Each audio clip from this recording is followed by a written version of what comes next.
दोस्तों ये वीडियो आपके लिए मोस्ट इम्पॉर्टेंट होने वाला है। सबसे ज़्यादा जो इम्पॉर्टेंट वीडियो अगर मैं कहूँ, अगर आपने चैप्टर्स पढ़ रखे हैं तो उसके बाद आपके लिए ये वीडियो सबसे ज़्यादा इम्पॉर्टेंट है। इस वीडियो में आपको बताया जाएगा कि क्लासिकल पॉलिटिकल फ़िलॉसफ़ी के जो क्वेश्चंस हैं उसमें क्या आंसर, किस क्वेश्चन में क्या आंसर लिखना है और कौन से इम्पॉर्टेंट क्वेश्चन हैं। तो सारी बातें इस वीडियो में कवर कर लेंगे कि कौन से इम्पॉर्टेंट क्वेश्चन है और उनमें हमें आंसर राइटिंग कैसे करनी है, क्या लिखना है, किस लैंग्वेज में लिखेंगे हम। लैंग्वेज का मतलब हार्ड वर्ड्स यूज़ करें, अपने वर्ड्स यूज़ करें, तो सारी बातें कर लेंगे कवर। बट आप विश्वास रखिए और वीडियो को पूरा देखिए। और यहाँ एक चीज़ के लिए माफ़ी चाहूँगा कि अगर बाहर से कोई नॉइज़ आता है तो उसके लिए मुझे प्लीज़ माफ़ कर देना, क्योंकि जो एरिया है उसमें नॉइज़ बहुत ज़्यादा हो रहा है, नॉइज़ पॉल्यूशन। अब उसका कुछ कर नहीं सकता अभी मैं, I don't have any authority right now. तो देखिए दोस्तों, बहुत इंपॉर्टेंट बात है। यहाँ पर आपको एक क्वेश्चन दिखाई दे रहा है। ये जो पहला क्वेश्चन है, हम यूनिट वाइज बात करेंगे कि आपका जो सिलेबस है, यूनिट है, उसके अकॉर्डिंग हम बात करेंगे। सारी चीज़ें क्लियर करूँगा मैं आज की इस वीडियो में। जो आपकी पहली यूनिट है उसमें आपको कई सारे आपको क्लासिकल ग्रंथों के बारे में पढ़ना था कि जो क्लासिकल ग्रंथ होते हैं वो क्या होते हैं, कालजयी ग्रंथ क्या होते हैं, जो पुराने ग्रंथ होते हैं वो क्या होते हैं। तो बता दिया था कि पुराने ग्रंथ, आपने अगर वीडियो देख रखी होगी तो उसमें आपको पता चल जाएगा कि पुराने ग्रंथ क्या होते हैं। तो ये क्वेश्चन उसी में से आया है। अब जो यूनिट 1 थी आपकी, उसमें कहा गया था कि अलग-अलग बहुत सारे उपागम होते हैं, जैसे कि ऐतिहासिक उपागम होता है, जीवनी मूलक उपागम होता है, जिसके द्वारा हम किसी ग्रंथ को, किसी बुक को जो कि बहुत पुरानी है, उसको समझने की कोशिश करते हैं। तो ये व्याख्या के उपागम इसे हम कहते हैं। किसी भी बुक या जो किताब है, पुराने ग्रंथ हैं, जो जैसे कि अरस्तू की किताब हो गई, पुरानी जो बहुत राजनीति संबंधित पुराने जो ग्रंथ हैं, उसको समझने के लिए बहुत सारे उपागम बताए गए थे। तो वो सारे उपागम आपको इस क्वेश्चन में लिखना है। बट साथ में ही टेरेंस बॉल के बहुलवादी दृष्टिकोण, अब टेरेंस बॉल के बारे में मैंने कुछ भी नहीं पढ़ाया आपको, इसलिए इस क्वेश्चन को प्लीज़ अटेम्प्ट ही मत करना। वैसे तो ये क्वेश्चन आने ही वाला नहीं है, बट अगर आ भी जाए, वैसे चांस है आ सकता है, क्योंकि टेरेंस बॉल्स वगैरह दार्शनिकों के बारे में आपकी रीडिंग में दिया गया था, बट मैंने नहीं पढ़ाया उपागमों में।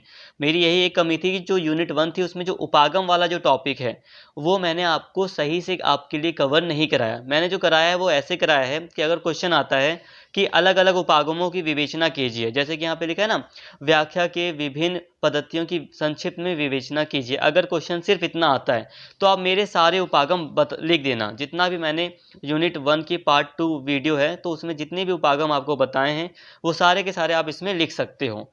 बट क्योंकि इसमें टेरेंस बॉल आ गया है, इसलिए इस क्वेश्चन को हम स्किप करेंगे। टेरेंस बॉल अगर लिखा आ गया तो आप इसको स्किप कर देना, इसको करना ही मत। अब देखिए, हम यूनिट वाइज चल रहे हैं, यूनिट वाइज। अब पहली यूनिट से दूसरा क्वेश्चन कौन सा है देखते हैं। यहाँ पर हम यूनिट वाइज ही देखो। अब यूनिट 1 में ही यहाँ पर दिया है व्याख्या की मार्क्सवादी पद्धति। अब मार्क्सवादी पद्धति आपको नहीं पता, ये जो उपागम है, मार्क्सवादी उपागम के अकॉर्डिंग हम किसी बुक को कैसे समझते हैं, ये मैंने नहीं पढ़ाया, तो इसको भी हम स्किप करेंगे। पहली यूनिट का ये क्वेश्चन है, कंफ्यूज मत हो, सारी चीज़ें क्लियर होंगी। अब पहली यूनिट से जो क्वेश्चन आया था पहले क्वेश्चन पेपर में, कुछ दो एक ही था, वो भी बस उपागम से ही आया, जो कि उपागम आना नहीं चाहिए इतना उपागम से। बट यहाँ पे देखियो, पहली यूनिट से ये वाला क्वेश्चन आया है कि एक ग्रंथ की व्याख्या में किस तरह की समस्याएं और चुनौतियां सामने आती। ये चीज़ पूरा पढ़ाया गया है आपको। जो ग्रंथ वाला जो यूनिट 1 है, यूनिट 1 का जो फर्स्ट पार्ट है वीडियो में, आपको उसमें मिल जाएगा कि एक ग्रंथ की समस्याएं और चुनौतियां क्या हैं। ठीक है, आप वैसे वीडियोस देख लेना अपने अकॉर्डिंग, आपने देख रखी होंगी, आपको पता होगा कि किस वीडियो में मैंने क्या बताया है, बट फिर भी मैं बता देता हूँ। जो यूनिट 1 है, जो उसकी जो वीडियो बनाई है, उसमें मैंने आपको बताया है कि जो एक ग्रंथ होता है, कोई भी बुक होती है, जिसको पढ़ते हैं तो बहुत सारी समस्याएं आती हैं। जैसे कि जो अर्थ होता है उसका बदल चुका होता है, विदेशी शब्द है ना, तो विदेशी शब्द आज के टाइम पर क्या होता है, अमेरिका का कोई, पाकिस्तान का, वो हमारे लिए विदेशी है। बट पहले के टाइम पर एक गांव में कोई नगर का व्यक्ति, शहर का व्यक्ति भी जाता था तो वो भी गांव वासियों के लिए विदेशी या परदेशी होता था। तो अर्थ की प्रॉब्लम आती है यहाँ पर, शब्द मिट मिट जाते हैं इतने लंबे समय में, तो बहुत सारी समस्याएं आती हैं। तो वो सारी आपको इसमें लिखनी है और ये सारी पढ़ाई गई हैं चीज़ें आपको। तो यूनिट 1 से कोई भी क्वेश्चन आएगा तो आपको कैसे करना है मैंने आपको बता दिया। अगर ग्रंथ की व्याख्या पूछे कि कालजयी ग्रंथ क्या होते हैं तो आप ये बता दोगे, कालजयी ग्रंथ के क्या फ़ायदे हैं आप ये बता सकते हो, समस्याएं चुनौतियां ये बता सकते हो। ये सारी चीज़ें मैंने आपको पढ़ाई है डिटेल में। उपागम आएगा तो उपागम बता देना, बट अगर मार्क्सवादी आए, टेरेंस बॉल आए, तो ये मैंने आपको नहीं पढ़ाया। अब आप मुझे प्लीज़ कुछ कहिएगा मत, बट मैंने नहीं पढ़ा है, प्लीज़ इसको आप उसको मत लिखना, टेरेंस बॉल वगैरह वाला अगर क्वेश्चन आता है तो।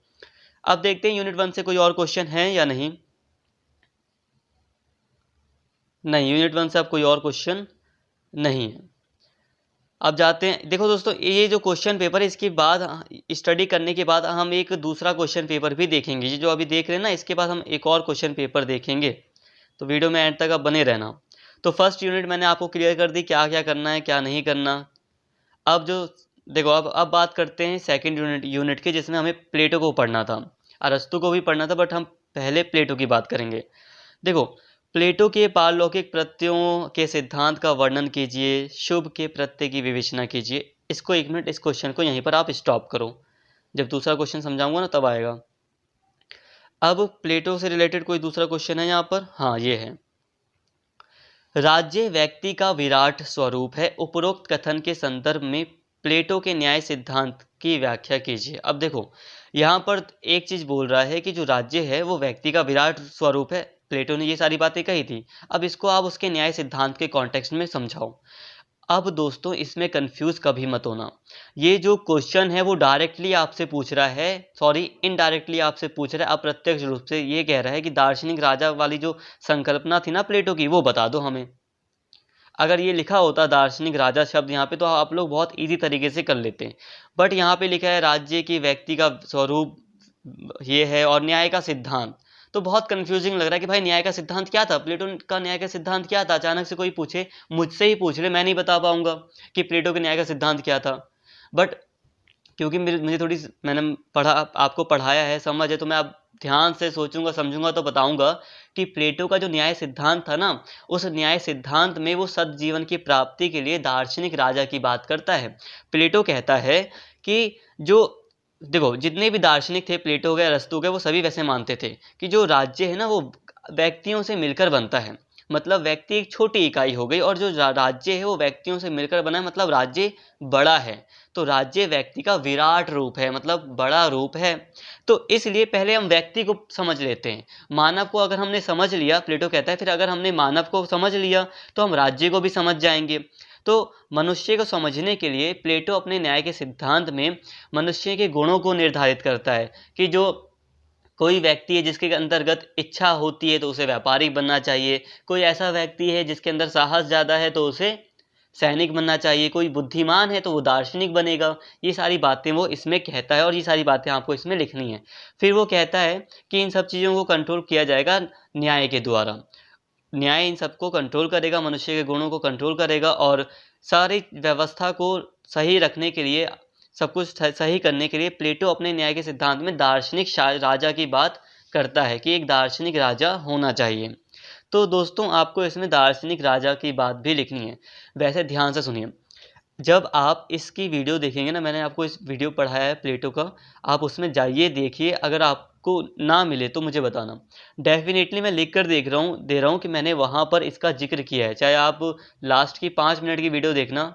I am not sure now कि 5 मिनट मैंने लास्ट में बताया या कि बीच में, बट इतना याद है कि मैंने आधी वीडियो के बाद मैंने इसका जिक्र जरूर किया है कि राज्य व्यक्ति का स्वरूप है। अगर ऐसा कोई क्वेश्चन आएगा तो आप आंसर कैसे लिखेंगे, तो उस वीडियो में मैंने इस क्वेश्चन को काफ़ी डिटेल में आपको वहाँ पर बताया भी है। तो वहाँ पर अगर आप देखेंगे ना वीडियो तो काफ़ी बेटर तरीके से आपको समझ में आएगा कि इसमें आपको क्या चीज़ें लिखनी है क्या नहीं लिखना है। मैं तो यही कहूँगा कि दार्शनिक राजा के सिद्धांत में मैंने आपको जो कुछ भी पढ़ाया आप सब इसमें लिख देना। स्टार्टिंग उस वीडियो को देखना, स्टार्टिंग से जो कुछ भी पढ़ाया आप उसमें सब कुछ लिख सकते हो। यहाँ तक कि इसमें आप ये भी डालोगे, क्या डालोगे, जो उसकी शिक्षा प्रणाली थी और साम्यवाद था स्त्री वगैरह का, थोड़ा बहुत इसमें ये भी डालोगे। क्यों? क्योंकि दार्शनिक शासन जो था वो तभी तो सफल होगा जब प्लेटो की शिक्षा प्रणाली लागू होगी, जब प्लेटो का जो संपत्ति का सिद्धांत था वो लागू होगा। तो प्लेटो का ये क्वेश्चन आएगा, इंपॉर्टेंट क्वेश्चन है। अब इसी में देखो हम प्लेटो को और देखते हैं। अब देखो दोस्तों प्लेटो का यहाँ पर एक आया है क्वेश्चन, जिसमें आपको मतलब यहाँ पे ना कि शॉर्ट नोट्स में एक क्वेश्चन आया है कि प्लेटो का पत्नियों एवं संपत्ति का साम्यवाद। देखो बहुत इजी, जो मैंने पढ़ाया है आपको। अब ये एक रिसेंट में मैंने एक अलग से इस पे टॉपिक में वीडियो भी डाल दी है।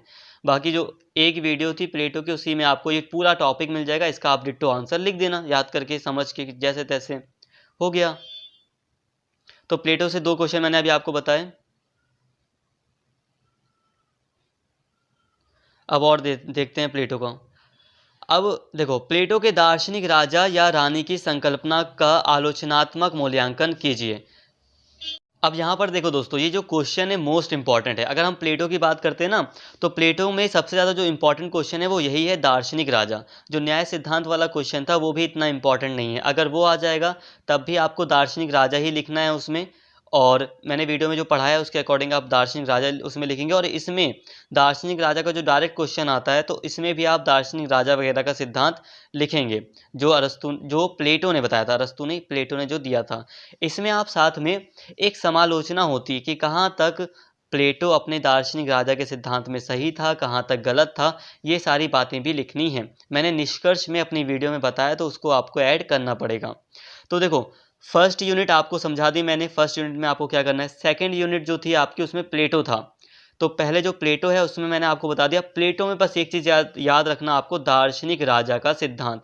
दार्शनिक राजा के सिद्धांत में ही आपको शिक्षा प्रणाली लिखनी है प्लेटो की, और शिक्षा प्रणाली के अलावा आपको जो स्त्री और संपत्ति का साम्यवाद था वो आपको लिखना है। अब देखो, प्लेटो से जो दूसरा क्वेश्चन आया है,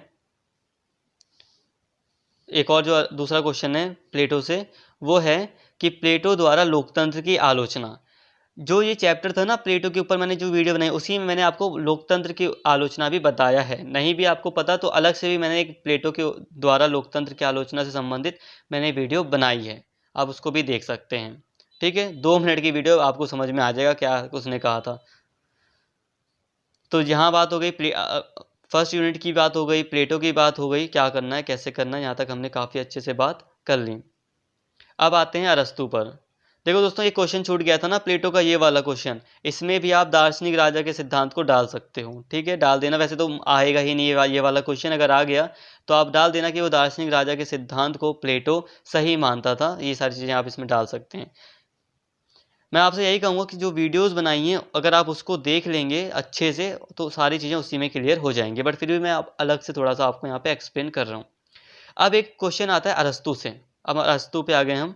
अरस्तु कहता है मनुष्य स्वभाव से एक राजनीतिक प्राणी है। देखो, अरस्तु कहता है कि मनुष्य ना अपने आप ही राज्य का निर्माण कर लेता है। कैसे? देखो, पहले स्त्री पुरुष मिलते हैं, फिर दास शामिल हो जाता है उनके साथ, और उससे एक घर परिवार बनता है। पहले यूनान में ना दास प्रथा थी ना, तो वो दास की बात करता है। तो दास के मिलने से एक घर परिवार बनता है। घर परिवार से गांव बन जाते हैं, जैसे जैसे घर परिवार बढ़ते जाते हैं। गांव से फिर नगर बन जाते हैं, राज्य बन जाते हैं। मतलब राज्य का अस्तित्व स्वाभाविक रूप से मनुष्य कर लेता है। और सद्जीवन की प्राप्ति मनुष्य को राज्य के अंतर्गत ही हो सकती है। अरस्तु कहता है जो मनुष्य राज्य से बाहर रहता है वो मनुष्य ही नहीं, वो तो जानवर है। तो अरस्तु ये सारी बातें कहता है, और यही सारी बातें आपको इस क्वेश्चन में लिखकर आनी हैं। वीडियो बनी हुई है, वीडियो में बिल्कुल डिट्टो मैंने बताया कि आपको कहाँ से आंसर लिखना है। साथ में पढ़ाते समय ही मैंने आपको बताया है। जब मैं आपको पढ़ा रहा था ना ये सारे चैप्टर, तभी मैंने इन क्वेश्चंस को ध्यान में रखा था कि कैसे क्वेश्चन बनने हैं। उसी के अकॉर्डिंग मैंने आपके लिए ये चैप्टर्स बनाए हैं, चैप्टर्स आपके लिए बनाए हैं।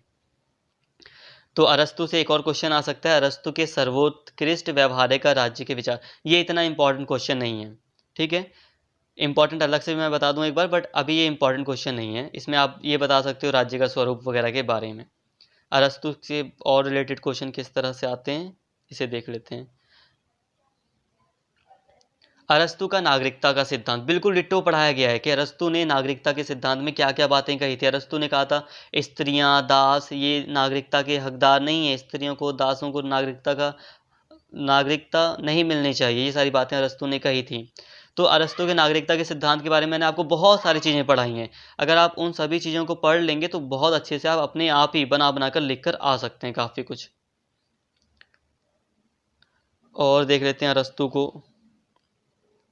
अब देखो, अरस्तु यहाँ पर कहता है, यहाँ पे क्वेश्चन है, वैसे तो ये क्वेश्चन आने वाला नहीं है, इतना इंपॉर्टेंट नहीं है। अरस्तु के स्वरूप के सिद्धांत का प्लेटो के स्वरूप के सिद्धांत से तुलना कीजिए। अब ये स्वरूप क्या होता है, फॉर्म क्या होता है, बहुत कन्फ्यूजिंग है, बट यहाँ पे देखो, यहाँ पर फॉर्म का मतलब है शासन प्रणाली। तो अरस्तु ने राज्य वगैरह के बारे में बात की थी कि एक राज्य होना चाहिए, राज्य में नागरिकता का सिद्धांत होना चाहिए, राज्य का जन्म कैसे होता है, अरस्तु ने ये सारी बातें की थी। प्लेटो ने बात की थी कि एक राज्य में दार्शनिक राजा का सिद्धांत होना चाहिए। तो यही सारी बातें आप इसमें लिख सकते हैं। वैसे तो ये क्वेश्चन बिल्कुल इंपॉर्टेंट नहीं है, अगर आ जाए तो आप ये सारी बातें लिख सकते हैं जो मैंने अभी आपको बताया। अभी मैं कंक्लूजन दूंगा वीडियो को एंड में, जो कि आपके लिए सबसे ज़्यादा इंपॉर्टेंट होगा, तो उसके लिए प्लीज़ रुके रहो, नहीं तो स्किप करके, अगर आपको नहीं मन है तो आप स्किप करके लास्ट में वीडियो को 2-3 मिनट देख सकते हो। फोर्थ क्वेश्चन है यहाँ पे, क्वेश्चन है यहाँ पर अरस्तु से रिलेटेड है, मनुष्य स्वभाव से एक राजनीतिक प्राणी। वही वाला क्वेश्चन फिर से दे दिया, यहाँ पर बता दिया ना कि राजनीतिक प्राणी है, इसमें इतना बड़ा क्वेश्चन है बट फिर भी वही है कि पॉलिटिकल एनिमल है ह्यूमन, उसके बारे में ही आपको बताना है।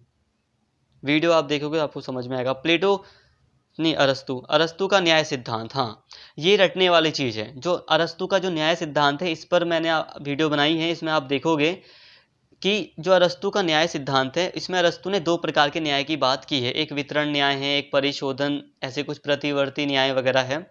तो इसको आपको डिटेल में यहाँ पर लिखना है। ये जो थोड़ा सा न्याय सिद्धांत है, यहाँ पे ये थोड़ा सा डिफिकल्ट है, बट फिर भी अगर आप पढ़ सकते हैं अच्छे से तो इसे याद कीजिए और फिर इसे लिख कर आइए। तो यहाँ तक हमने बात कर ली, सेकंड यूनिट तक पूरी बात हो गई। फर्स्ट यूनिट और सेकंड यूनिट की हमने पूरी तरह बात कर ली। सेकंड यूनिट में आपको प्लेटो और अरस्तु दोनों पढ़ना था। अब देखो इंपॉर्टेंट क्वेश्चन की बात कर लेता हूँ फर्स्ट और सेकंड यूनिट से। फर्स्ट यूनिट में जो इंपॉर्टेंट क्वेश्चन है, जो जितनी मैंने फर्स्ट यूनिट की बात की थी वो बात ठीक है वहाँ तक। सेकंड यूनिट में जो इंपॉर्टेंट क्वेश्चन है वो बस ये है कि जो राज्य है वो व्यक्ति का नहीं, जो व्यक्ति है वो एक पॉलिटिकल एनिमल है, एक राजनीतिक प्राणी है। अरस्तु वाले ये जो टॉप वाला जो क्वेश्चन है, मनुष्य एक राजनीतिक प्राणी है, ये बहुत ज़्यादा इंपॉर्टेंट है, सबसे ज़्यादा। और एक जो क्वेश्चन है दार्शनिक राजा या रानी का सिद्धांत, ये बहुत ज़्यादा इंपॉर्टेंट है। तो अरस्तु और प्लेटो, इन दोनों में आप अगर इन दोनों सिद्धांत को कर लेते हो तो बहुत अच्छा स्कोर आप कर सकते हो। क्योंकि क्वेश्चन चाहे अरस्तु से कैसे भी आए, वो घुमा फिरा कर पूछता है व्यक्ति एक राजनीतिक प्राणी है। और प्लेटो में तो पक्का ही वो पूछता है कि दार्शनिक राजा या रानी को बताइए। न्याय सिद्धांत पूछे तब भी आप दार्शनिक राजा या रानी लिखेंगे प्लेटो में, और अगर वो अरस्तु में न्याय सिद्धांत लिखे तो उसके लिए आपको अलग से पढ़ना पड़ेगा। अब आता है हमारा मैकियावेली पे 1 घंटे की वीडियो पूरा कवर किया गया है मैकियावेली को। मैकियावेली नैतिकता और शासन कला पर मैकियावेली के विचारों की विवेचना कीजिए। Sorry for noise. नैतिकता और शासन कला पर मैकियावेली, देखो जो मैकियावेली था उसने कहा था कि जो नैतिकता की भावना होती है उसको दूर रखकर राजा को अपने शासन पर ध्यान देना चाहिए, अपने शासन को मजबूत करने पर ध्यान देना चाहिए। और शासन कला में उसने यही कहा था कि एक जो राजा है उसे शेर की तरह ताकतवर होना चाहिए शरीर से, और दिमाग से उसे लोमड़ी की तरह होना चाहिए, ताकि वो फंदे में अगर फंस भी, क्योंकि शेर जो है वो फंदे में फंस जाता है और लोमड़ी फंदे में नहीं फंसती। तो शेर अगर फंदे में अगर वो शेर ही रहेगा सिर्फ तो वो फंदे में फंस सकता है, और अगर वो सिर्फ लोमड़ी रहेगा तो लोमड़ी चालाक तो होती है बट ताकतवर नहीं होती। तो इसलिए चालाक और ताकतवर दोनों ही होना चाहिए राजा को। तो ये सारी बातें कही थी राजा को, मतलब अगर राजा को गलत काम भी करना पड़े अपने राज्य को संभालने के लिए, नैतिकता को दूर भी रखना पड़े तब भी रख देना चाहिए मैकियावेली के अकॉर्डिंग। तो ये सारी चीज़ें मैंने आपको वीडियो में पढ़ाई हैं, अब उसे देखेंगे तो पूरा डिट्टो आपको समझ में आ जाएगा। इसके अलावा मैकियावेली से जो क्वेश्चन आ सकता है, ये एक इम्पॉर्टेंट क्वेश्चन था। इसके अलावा मैकियावेली गणतंत्र पर क्या कहता है, गणतंत्रवाद पर, इसे आप पढ़ सकते हैं, वीडियो में मैंने आपको थोड़ा बताया है। गणतंत्रवाद पर आप समझ रहे हैं कि वो गणतंत्रवाद के कुछ खास पक्ष में नहीं था, क्योंकि वो राजा को कहता है ना, नैतिकता की भावना को दूर रख सकता है राजा। तो मैकियावेली शास्त्रीय और आधुनिक राजनीतिक दर्शन के मध्य सेतु। जी देखो दोस्तों, ये क्वेश्चन है कि जो मैकियावेली है वो पुराने राजनीतिक दर्शन और आधुनिक राजनीतिक दर्शन का सेतु है, मतलब एक पुल बांध रहा है, वो पुल बना रहा है पुराने और आधुनिक में। देखो ये कैसे है, देखो जो मैकियावेली था ना तो वो बहुत ज़्यादा आधुनिक विचारक था, मतलब ऐसा नहीं कि वो 20वीं 17वीं शताब्दी का विचारक हो, ना ही वो जब अरस्तु प्लेटो थे उस टाइम का विचारक था, मतलब वो बीच के टाइम का विचारक था, मध्ययुगीन टाइम का, जब आधुनिक समय शुरू हो रहा था, लगभग 14वीं शताब्दी के आसपास मैकियावेली आता है, जब पुनर्जागरण हो रहा होता है यूरोप में। तो मैकियावेली क्या करता है, जो पुराना राजनीतिक चिंतन था उसको दोबारा से उजागर करता है।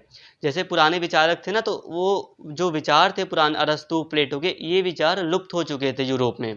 यूरोप में अब जो पुनर्जागरण शुरू होता है उसके चलते नए राजनीतिक विचार सामने आते हैं, जो पुराने राजनीतिक विचार होते हैं उनको दोबारा से लाया जाता है। तो मैकियावेली ने इसमें एक महत्वपूर्ण भूमिका निभाई थी। अब मैकियावेली ने पुनर्जागरण में देखा कि कई सारे बदलाव हो रहे हैं, जिसके कारण उसने कई सारे सिद्धांत लिखे, खुद एक बुक लिखी थी प्रिंस। तो इन्हीं सभी कारणों से मैकियावेली को एक सेतु बांधते हुए कहा जाता है कि वो पुराने और आज के जो राजनीतिक चिंतन है आधुनिक, उसके मध्य का एक पुल है, एक सेतु है। एक बहुत मोस्ट इम्पॉर्टेंट जो क्वेश्चन आता है वो आता है कि जो मैकियावेली है वो पुनर्जागरण का शिशु है, मतलब पुनर्जागरण ने मैकियावेली को जन्म दिया है, जो कि बात सही है। जो पुनर्जागरण आंदोलन था यूरोप में, जिसके चलते धार्मिक कुरीतियाँ या जो धार्मिक आडंबर थे उसका जब अंत हो जाता है यूरोप में, अब लोग सोचते हैं कि अब हमें धार्मिक चीज़ों से ऊपर उठना है, मानवता की ओर ध्यान देना है, तो बहुत सारे बदलाव हो रहे थे और उन बदलावों के चलते ही मैकियावेली ने अपने सिद्धांत बनाए। अगर बदलाव नहीं हो रहे होते तो मैकियावेली अपने सिद्धांत नहीं लाता, क्योंकि वो देखता है ना इतने सारे बदलाव हो रहे हैं तो शासन को चलाने के लिए ये चीज़ें होनी चाहिए, तो इन सभी चीज़ों के बारे में वो कहता है। मैकियावेली की राजनीतिक शासन की कला के रूप में समझता है। मैकियावेली राजनीति को एक शासन कला के रूप में समझता है। इसकी क्या सीमाएं थी, ये सारी चीज़ें मैंने इस वीडियो में आपको मैकियावेली वाली वीडियो में बताई हैं। जैसे कि मैकियावेली का जो शासन कला था वो यही था कि एक राजा को जब ज़रूरत पड़े तो उसे नैतिकता को त्याग देना चाहिए, मोरल थिंग्स होती हैं उसको त्याग देना चाहिए, उसे अपने राज्य की सुरक्षा पर मेनली ध्यान देना चाहिए, राज्य को मजबूत रखना चाहिए कि राज्य टूट ना जाए। आप वीडियो देखेंगे तो आपको बिल्कुल डिट्टो समझ में आ जाएगा कि आपको क्या लिखना है, इसमें बिल्कुल टॉपिक वाइज आपको पढ़ाया गया है। देखो अब मैकियावेली के बाद आता है हॉब्स आता है। इसमें हॉब्स में डायरेक्ट ही क्वेश्चन आएंगे आपके।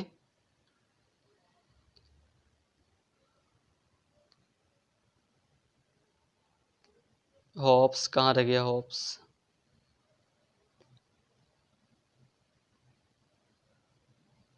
हॉब्स के सामाजिक अनुबंध के सिद्धांत की व्याख्या कीजिए। इंपॉर्टेंट है, अगर हॉब्स से कोई क्वेश्चन आएगा तो वो यही आएगा कि हॉब्स के सामाजिक अनुबंध का सिद्धांत क्या था या प्रभुसत्ता का सिद्धांत क्या था।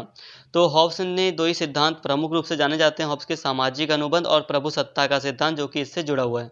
तो वीडियो में मैंने आपको हॉब्स की वीडियो में दोनों ही सिद्धांतों को अच्छे से डिटेल में पढ़ाया है, आप उसको देख लेना और बिल्कुल डिट्टो आपको वही आंसर लिखना है। सामाजिक अनुबंध यही था, सोशल कॉन्ट्रैक्ट, कि जो ह्यूमंस थे उन्होंने एक सोशल अपने अधिकारों को एक राज्य को या एक व्यक्ति को सौंप दिया, जिससे कि राज्य का निर्माण हुआ। और जब राज्य शक्तिशाली हो जाता है, राज्य के पास जब सारे अधिकार आ जाते हैं, तो वो उन अधिकारों का प्रयोग करते हुए शासन व्यवस्था स्थापित करता है, एक राज्य की एक सुदृढ़ राज्य की स्थापना करता है, जिसमें सारे अधिकार राज्य को दे दिए जाते हैं नागरिकों के द्वारा। इसके बाद आता है लॉक के प्राकृतिक अधिकारों के सिद्धांत का मूल्यांकन कीजिए। अब लॉक ने प्राकृतिक अधिकारों के बारे में जो बातें की थी आपको इसमें वो बतानी है। देखो दोस्तों, लॉक ने सामाजिक अनुबंध के सिद्धांत के अंतर्गत ही प्राकृतिक अधिकारों के सिद्धांत की बात की है। जब आप उसका सामाजिक अनुबंध का सिद्धांत देखेंगे तो उसमें आपको प्राकृतिक अधिकार भी दिख जाएगा, इसलिए इसमें आप सामाजिक अनुबंध या दूसरी जो अधिकारों के बारे में लॉक ने बताया है, अनुबंध के या कॉन्ट्रैक्ट के बारे में बताया, वो सारी चीज़ें आप इसमें लिखेंगे तो ये वाला क्वेश्चन आपका कंप्लीट हो जाएगा। और सबसे एक इम्पॉर्टेंट चीज़, जहाँ पे मूल्यांकन वगैरह लिखा है वहाँ पे आपको थोड़ा निष्कर्ष लिखना होता है, समालोचना लिखनी होती है। और वीडियो के एंड में आप देखोगे जितनी भी वीडियोस बनाई है उसमें आपको समालोचना वगैरह मिल जाएगी, तो प्लीज़ आप वीडियो को जितनी भी जो चैप्टर की वीडियोज़ हैं उनको एंड तक देखें। अब एक लास्ट क्वेश्चन पेपर है, उसको हम देख लेते हैं कि वो कितना यूज़फुल होगा, कहाँ तक वो सही होगा। तो इतना हमने देख लिया, जिसमें मैंने आपको बता दिया फर्स्ट यूनिट से कैसे क्वेश्चन आपको करने हैं अटैम्प्ट, और सेकंड जो यूनिट है प्लेटो अरस्तु की, उसमें दो ही सिद्धांत बहुत इंपॉर्टेंट है, व्यक्ति एक राजनीतिक प्राणी है और जो दार्शनिक राजा और रानी का सिद्धांत था वो इम्पॉर्टेंट था। और हॉब्स और लॉक तो पूरा इम्पॉर्टेंट है कि सोशल कॉन्ट्रैक्ट वगैरह। और जो मैकियावेली था, मैकियावेली में जो शासन कला का सिद्धांत है, राज्य के बारे में मैकियावेली ने जो बातें की हैं वो आपको पढ़ना है। तो देखो दोस्तों, इसमें जो पहला क्वेश्चन है वो है राजनीतिक दर्शन के अध्ययन की विभिन्न पद्धतियों का आलोचनात्मक मूल्यांकन कीजिए।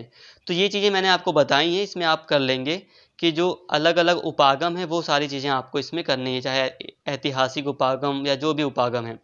देखो, उपागम मैंने जितने सारे वीडियोस में बताए ना, वो सारे के सारे उपागम सही हैं। उसको अगर आप लिखोगे तो कोई भी टीचर आपके वो उन उपागमों को गलत या अप्रोच को गलत नहीं कर सकता। टेरेंस बॉल को मैंने नहीं पढ़ाया, इसे छोड़िए। इसके अलावा एक क्वेश्चन है प्लेटो के ऊपर कि रिपब्लिक ग्रंथ में प्लेटो द्वारा प्रतिपादित परिवार और संपत्ति के साम्यवाद। ये क्वेश्चन इतना ज़्यादा इंपॉर्टेंट नहीं है, बट फिर भी आपके सिलेबस का हिस्सा है और उसको मैंने कराया भी है। परिवार और संपत्ति के साम्यवाद, ये अलग क्वेश्चन पेपर देखा जा रहा है, जो थोड़ा टफ है। अगर बाई चांस ऐसा क्वेश्चन पेपर आ गया तो आपको क्या करना है, उसके लिए आप अपनी तैयारी अभी से करिए। परिवार और संपत्ति के साम्यवाद को मैंने पढ़ाया है, उसको आप अच्छे से पढ़िए। और सिर्फ इसमें यही नहीं लिखेंगे, और भी दूसरी चीज़ें लिखेंगे, ताकि आपका जो आंसर है वो 4-5 पेज से ज़्यादा ही हो, कम ना हो। पेजेस के बारे में मैं नेक्स्ट वीडियो में बता भी दूंगा आपको कि कितने पेज आपको लिखने हैं। प्लेटो के दार्शनिक शासक के सिद्धांत का द्वारा वर्णित तर्क के सिद्धांत का विवेचन कीजिए। इसमें आपको दार्शनिक शासक पर ही ध्यान देना। वैसे तो इतना इंपॉर्टेंट नहीं है, पिछला वाला जो क्वेश्चन पेपर था वो ज़्यादा इंपॉर्टेंट था। ये वाला इंपॉर्टेंट है थोड़ा सा। ये ऐसा है कि अगर ऐसे क्वेश्चन आ गए तो अब आपको घबराना नहीं है, आपको लिखना वही, जैसे कि यहाँ पे दार्शनिक शासक, तो आपको दार्शनिक शासक के बारे में ही लिखना है। दास्ता का पर अरस्तु के विचारों का। देखो, अरस्तु के जितने भी चैप्टर्स मैंने आपको पढ़ाए हैं उसमें दास्ता के बारे में भी मैंने आपको बताया, तो वो वाली चीज़ आपको इसमें लिखनी है। वीडियो आप देख लोगे आपको समझ में आ जाएगा। मैकियावेली के प्रिंस में, मतलब एक बुक का नाम है, उसमें वर्णित शासन कला के मुख्य तत्वों का मूल्यांकन कीजिए। शासन कला, शासन कला, शासन कला, समझ में आ रहा है ना। मैकियावेली ने शासन कला के बारे में जो भी चीज़ें बताई हैं वो सारी आपको इसमें लिखनी है। मैकियावेली पुनर्जागरण का शिशु है। इंपॉर्टेंट क्वेश्चन है, मैंने आपको बता दिया कि पुनर्जागरण के कारण ही मैकियावेली आया था। आप वीडियो देखोगे दोस्तों तो आपको समझ में आ जाएगा इसका जो चैप्टर मैंने पढ़ाया है। इसके अलावा यहाँ पर शॉर्ट नोट करके क्वेश्चन है। देखो, शॉर्ट नोट में यहाँ पर नारीवादी दृष्टिकोण मैंने नहीं पढ़ाया था, छोड़िए इसे। प्लेटो का प्रकार सिद्धांत और नागरिकता पर अरस्तु, ये आप लिख सकते हैं। जो प्रकार सिद्धांत हैं इसे छोड़िए। प्रकार, इसमें आप इसे 1 मिनट लेफ्ट कीजिए। यहाँ पर आपको दूसरा ऑप्शन है मानव प्रकृति पर मैकियावेली के विचार, तो इसे भी आप तैयार कर सकते हैं। मैंने आपको पढ़ाया है कि मैकियावेली ह्यूमन नेचर के बारे में क्या कहता है। देखो दोस्तों, कुल मिलाकर अगर हम निष्कर्ष पर आएँ तो निष्कर्ष कहता है कि आपको मुख्य रूप से दार्शनिक राजा का सिद्धांत पढ़ लेना है, व्यक्ति एक राजनीतिक प्राणी है इसको पढ़ लेना है, और फर्स्ट यूनिट में जो ग्रंथ हैं वो क्या हैं, उनकी क्या समस्याएं हैं, ये सारी चीज़ें आपको पढ़नी है। और मैकियावेली के बारे में जो शासन कला है उसको पढ़ना है, और हॉब्स और लॉक के बारे में आपको सोशल कॉन्ट्रैक्ट को पढ़ना है। कुल मिलाकर आपने लगभग सब पढ़ लिया। अब एंड में मैं आपसे कहूँगा कि जितनी भी वीडियोस मैंने आपके लिए बनाई हैं आप उन सभी वीडियोस को पढ़ लें। अगर आप उन सभी वीडियोस को देख लेते हैं, पढ़ लेते हैं, तो यकीन मानिए कि आपके सारे क्वेश्चन हो जाएंगे। यहाँ तक कि 8 में से आप 6 क्वेश्चन कर सकते हैं, बट आपको करने 4 ही हैं। तो आप समझ लीजिए कि जितनी भी वीडियोस हैं आप वो बहुत इंपॉर्टेंट है। सभी वीडियोस को ध्यान से देखिए। उन वीडियोस के अंदर ही मैंने आपको बताया भी है कि कहाँ से लेकर कहाँ तक आपको कौन सा आंसर लिखना है। उसमें मैंने क्वेश्चंस की भी बात की है। तो आपके लिए सारी वीडियोस बहुत ज़्यादा इंपॉर्टेंट है, तो आप उन पर ज़रूर ध्यान दीजिए। इसके अलावा एक चीज़ और यहाँ पे कह सकते हैं कि यहाँ पर वर्ड्स बहुत हार्ड होते हैं। तो देखिए, वर्ड्स हार्ड हैं वो मैटर नहीं करता। चीज़ें अगर आपको समझ में आ जाएंगी तो आप बनाकर काफ़ी अच्छे से लिख सकते हैं, और उसमें मैंने आपको वीडियोस में समझाया भी है। नोट्स हार्ड हैं बट समझाया है, तो समझने पर ध्यान दीजिए। उम्मीद करता हूँ ये वीडियो आपके लिए इंपॉर्टेंट रही होगी, आपको समझ में आया होगा। अगर यह वीडियो आपको अच्छी लगी हो तो प्लीज़ चैनल को सब्सक्राइब कर लें, और इस वीडियो को ज़्यादा से ज़्यादा शेयर करें और लाइक करें। Thank you.